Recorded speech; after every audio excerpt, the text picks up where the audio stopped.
Hello everybody, welcome to TLC. This is Vikas और आज मैं आपके लिए लेके आया हूं फ्यूचर इंडेफिनिट टेंस। देखिए, फ्यूचर टेंस क्या होता है।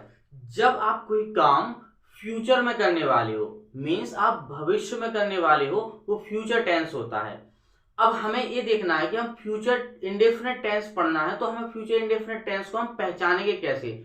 जब किसी सेंटेंस की मेन वर्ब में आपको गा, गी, गे दिख जाए तो आप वो फ्यूचर इंडेफिनिट टेंस कहलाएगा।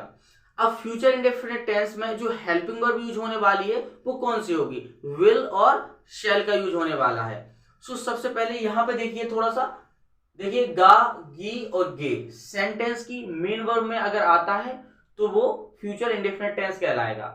इसका स्ट्रक्चर क्या होता है सबसे पहले वो देखिए। सब्जेक्ट, वर्ब, है ना, जो हेल्पिंग वर्ब बोलते हैं जिसको, विल और शैल, इन दोनों में से कोई भी एक यूज होगी। वर्ब की कौन सी फॉर्म? फर्स्ट फॉर्म, जो बेस फॉर्म कहलाती है उसी को हम फर्स्ट फॉर्म भी बोलते हैं। और फिर ऑब्जेक्ट आएगा। हमें ये देखना है कि विल कहां पर आएगा और शैल कहां पर आएगा। सो मैं आपको बता दूं, जो शैल आता है आपका सिर्फ फर्स्ट पर्सन के लिए आता है। और आपको पता होगा फर्स्ट पर्सन कौन कौन से होते हैं। फर्स्ट पर्सन आई और वी होता है। सो आई और वी के साथ आपका शैल आने वाला है। और फ्यूचर में जितने भी सब्जेक्ट आएंगे आपके, वो उन सब के साथ आपको विल का ही यूज करना है। देखिए, यहां पर दो एग्जांपल मैंने दिए हैं, उनको ध्यान से देखिए। आई शैल गो, सो आई के साथ आपका शैल आया है। ही विल डांस, सो ही के साथ आपका विल आया है। बट यहां पर आप ये भी बोल सकते हो कि चाहे वो आई हो या वी हो या फिर कोई भी सब्जेक्ट हो, फ्यूचर में आप विल का यूज करोगे। क्योंकि मॉडर्न इंग्लिश में ज्यादातर लोग विल का ही यूज करते हैं। जो शैल होता है उसको बहुत ही कम यूज करते हैं। बट आप रिटेन में अगर शैल यूज करते हो तो वो गलत भी नहीं है, और स्पीकिंग में भी शैल यूज करते हो तब भी गलत नहीं है। सो गलत कुछ नहीं होता है, बट ज्यादातर आजकल विल का यूज होता है। ठीक है, तो आइए हम कुछ एग्जाम्पल देख लेते हैं। वह इंग्लिश सीखेगा, इस तरीके से। सो आपका स्ट्रक्चर वही है, सब्जेक्ट, वर्ब और ऑब्जेक्ट, इस तरीके से जाएगा। Subject, verb, object. देखिए, ही विल लर्न इंग्लिश, वह इंग्लिश सीखेगा। मैं खाना बनाऊंगा, सो वाई विल कुक फूड। यहां पे देखिए आप सेंटेंस को, यहां पे मैंने विल का यूज किया है ना। आई है, आई के साथ शैल भी हो सकता है, बट स्पीकिंग में आप ज्यादातर विल का यूज कर सकते हो। वे तुमसे बात नहीं करेंगे, ये नेगेटिव सेंटेंस है। और आप जानते हो जो नेगेटिव सेंटेंस होता है उसमें जो जब नॉट आता है तो वो हेल्पिंग वर्ब के तुरंत बाद आ जाता है। तो देखिए, दे विल के बाद देखिए यहां पर नॉट आ गया है। They will not talk to you, इस तरीके से। यहां पर एक नेगेटिव एग्जांपल और देखिए, हम गाना नहीं गाएंगे। सो यहां पर मैंने देखिए वॉन्ट का यूज किया है। अब ये वॉन्ट कहां से आया है? आप थोड़ा सा इस हेल्पिंग वर्ब पर नजर डालिए। जो विल और नॉट है इसको मैंने कंबाइन करके वॉन्ट लिख दिया है। और ऐसा होता है तो हम बोल सकते हैं, है ना, we want sing a song, है ना, हम गाना नहीं गाएंगे। आपने ये सेंटेंस बहुत बार सुना होगा लोगों से, यू वॉन्ट बिलीव, है ना। तो इसका मतलब होता है कि आप विश्वास नहीं करेंगे। सो नेगेटिव सेंटेंस में जाएगा तो उसको आप वॉन्ट बोल सकते हो। विल और नॉट को कंबाइन करके वॉन्ट बोल सकते हो।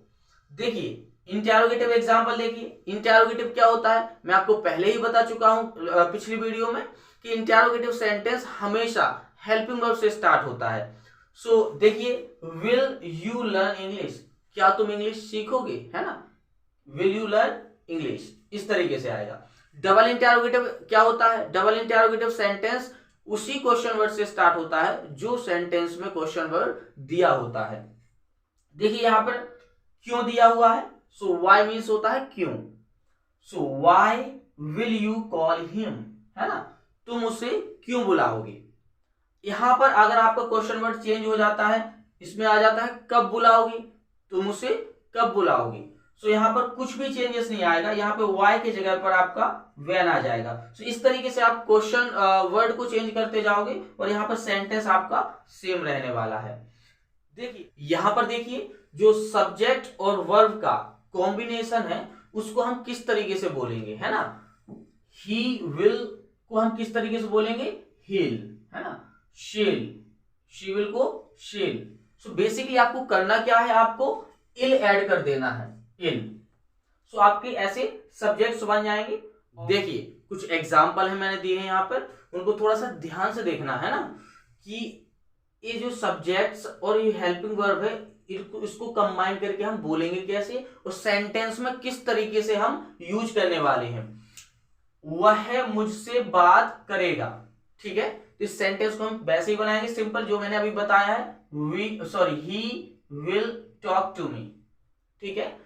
जो सब्जेक्ट ही और विल को हम ऐड करके क्या बोल सकते हैं, हिल, है ना, हिल टॉक टू मी, इस तरीके से हिल टॉक टू मी ऐसे बोलेंगे। इसी तरीके से मैंने देखो, मैं उसे सच बताऊंगा, so I will tell him truth. अब आई के साथ जो ये है, आई के साथ जो विल का कॉम्बिनेशन क्या हो जाएगा, आइल, है ना, तो कैसे बोलोगे, आइल टेल हिम ट्रूथ, है ना, I will tell him truth और आई टेल हिम ट्रूथ, इस तरीके से बोलोगे आप। वे मंदिर नहीं जाएंगे, है ना, they will not go to temple, ये मैंने नेगेटिव एग्जांपल एक और दिया है, so they will not go to temple, इसको हम किस तरीके से बोलेंगे, सब्जेक्ट और विल का कॉम्बिनेशन क्या हो जाएगा, दिल, है ना, they'll not go to temple, इस तरीके से बोलेंगे। एक इंटेरोगेटिव एग्जांपल देखिए, बट इसमें इंटेरोगेटिव के साथ साथ मैंने नेगेटिव भी ऐड किया है, तो इंटेरोगेटिव प्लस नेगेटिव सेंटेंस को हम किस तरीके से ट्रांसलेट करेंगे और किस तरीके से हम बोलेंगे। सो क्या तुम क्रिकेट नहीं खेलोगे, will you not play cricket, इस तरीके से बनाओगे आप, सिंपल है, ये आपको पता है कि जब भी इंटेरोगेटिव प्लस नेगेटिव सेंटेंस होता है तो नॉट हमेशा सब्जेक्ट के बाद आता है। बट हम बोलेंगे कैसे, इसका वांट का हम किस तरीके से यूज कर सकते हैं, यहाँ पर जो विल और नॉट है इसका हम कॉम्बिनेशन करेंगे तो हम वांट बोल सकते हैं शुरू में, सो वांट यू प्ले क्रिकेट, क्या तुम क्रिकेट नहीं खेलोगे, वांट यू प्ले क्रिकेट, इस तरीके से हम बोल सकते हैं, है ना। अगर ये वीडियो बहुत पसंद आई है तो please like share and subscribe my channel, जिससे हम लोगों को क्या है मोटिवेशन मिलती है। अगर आप लोग लाइक करते हो तो प्लीज लाइक द वीडियो।